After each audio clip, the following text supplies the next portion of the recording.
Hello YouTube, this is Christonian here, and we're playing Neo Scavenger. Last time we set off, we just started our character. We got out, we went to the first cabin, and score! We just got everything we could possibly need, pretty much off the get-go. I don't see ammo, but we can make this work. So there's condition on all these items. So like, see, that's 83%. So that's why I picked it over this one and only had 3%. And the higher percentage, I believe, the more protection you get for what the heck, man. I'm getting good stuff for weather-wise. Holy, there's like everything's here. So I'm gonna get these two shoes because they're both 90s. Usually I start off with like stuff in the 20s. Like, this is a huge cache. So we're gonna take this backpack. See, it only has 11% condition, so that thing we're going to have to probably replace in the future. Everything wears down over time with use.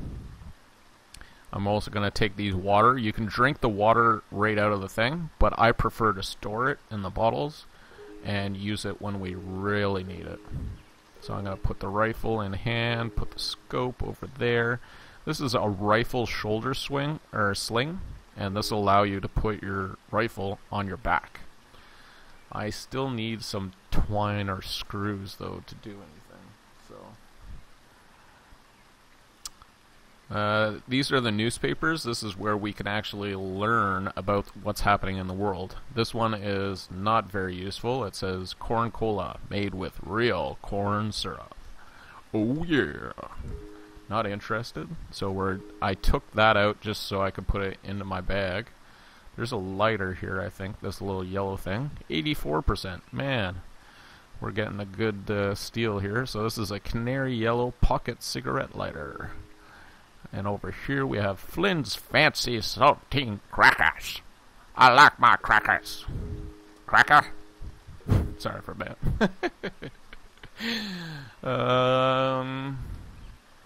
Should we take a monkey wrench or the meat cleaver as a backup? So $9 value, $11 value. I don't know if that means anything.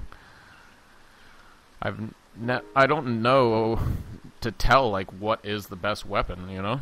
Like, if we go down here, on the bottom right, you can cycle through your weapons. So we have no ammo, and there's 2 sets of ammo for that rifle.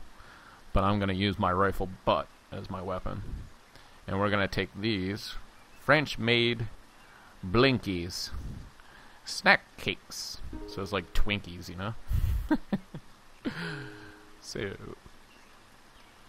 also, if you don't get a stash this early on, this good, right over here is a disposable plastic bag, and I'll show you. If I take off my backpack, if you go like that, see, it gives you like a small bag.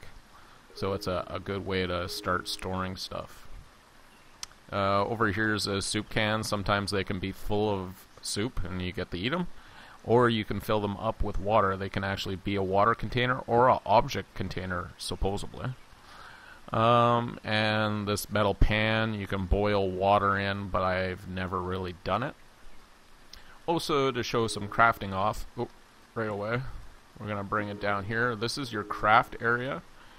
We'll put some, whatever that is, a handful of small twigs and bark, and a branch from a tree, medium size.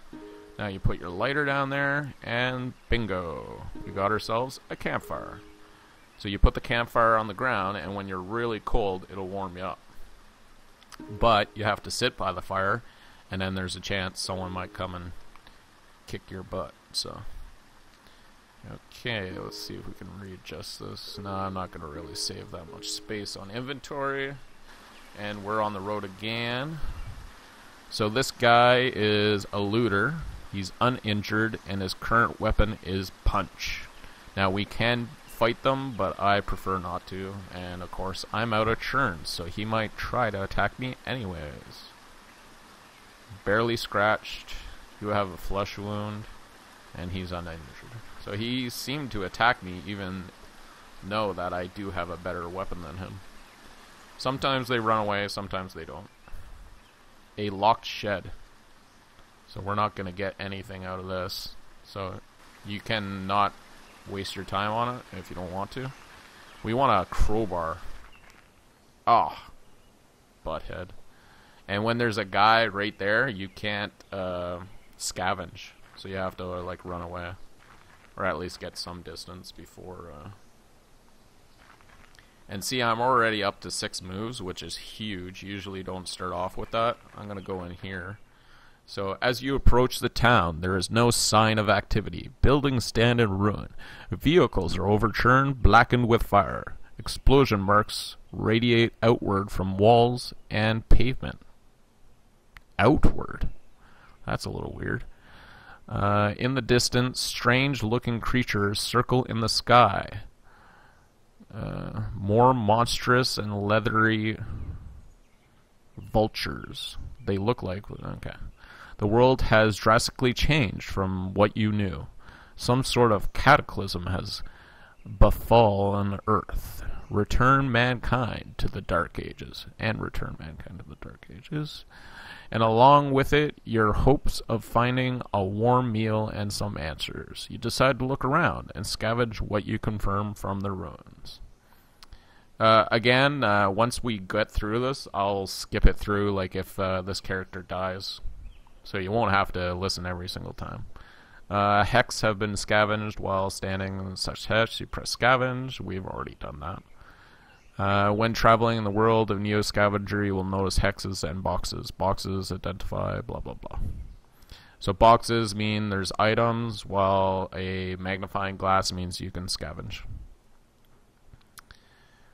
So here, this shows how much loot, how much safety and sneak. We already kind of talked about that on the cabin. So the concrete apartment building looks to be in better shape than most.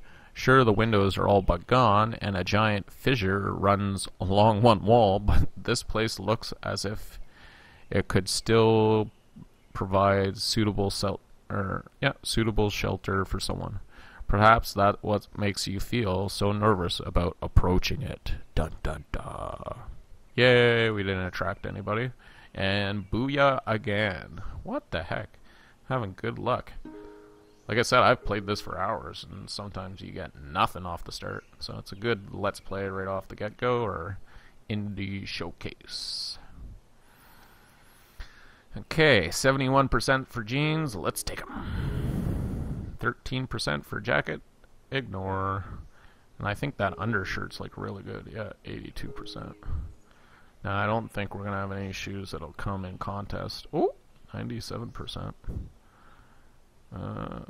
Yeah, get rid of the 92, put on the 97. Shoes, shoes, shoes. We're going to take that screw and twine thing. If you go over here and press whole stack, it allows you to pick up a lot faster, so you don't waste your time. I'm going to steal all these water bottles and fill up the water bottles. Let's take some extra ones, or as many as we can. I'll read that newspaper in a second.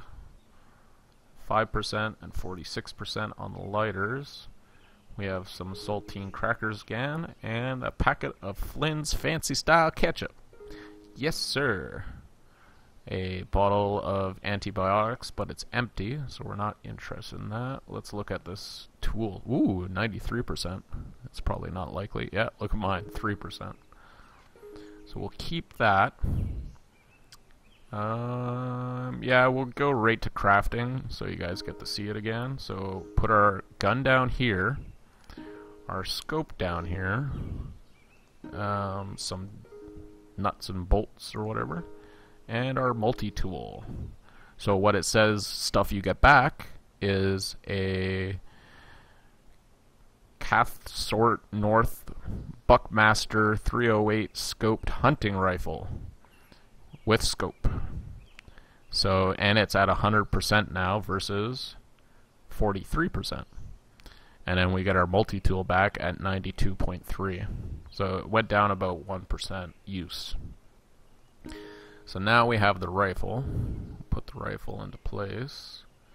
get our 92. You gotta make sure you do that, because a couple times I've done that and totally forgot to pick up my multi-tool. It's called the Pearson Ravager multi-tool pocket knife. You could also use that as a weapon. Let's say it does have a knife on it. That's a monkey wrench. Let's look over here. End of the road for Interstate 69. Interstate 69 becomes second interstate highway to be reduced to gravel in Michigan due to resurfacing budget reclamation initiative, with 2 of the 3 major traffic arteries to mainland America reduced to secondary road status. Many are concerned that access to mainland USR will become severed.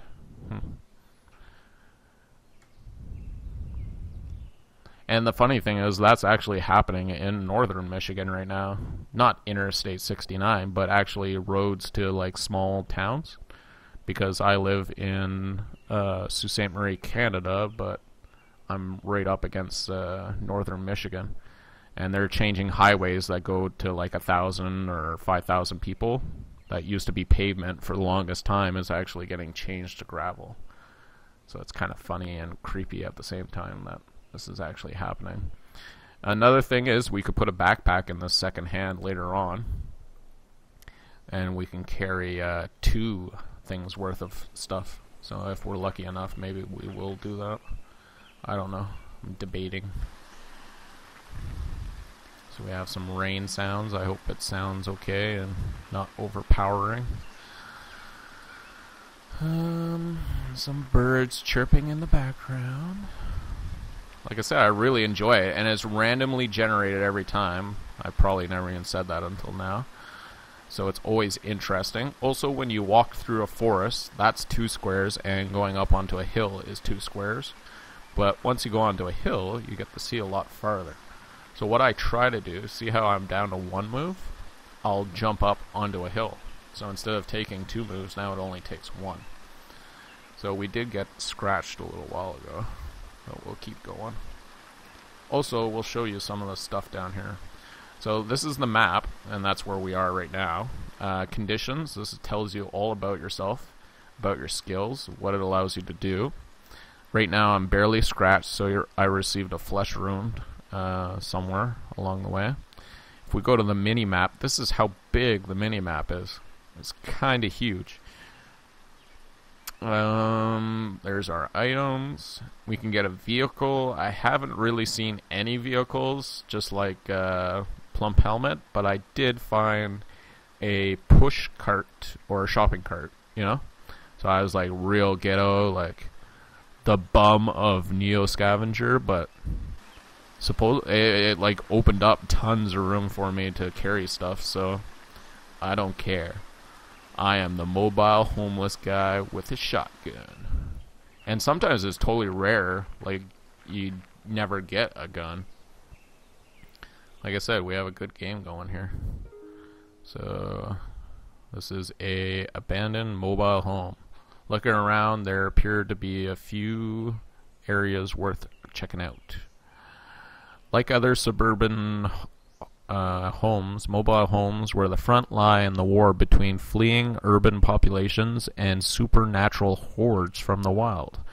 However, there are a small size of 10 means there's less to be found in each. I can't really read that, so nope. Found something new. Handful of gummy bears. Yay! Gummy bears. Dirty rags. No, thank you. Boots, 45%. Some more food.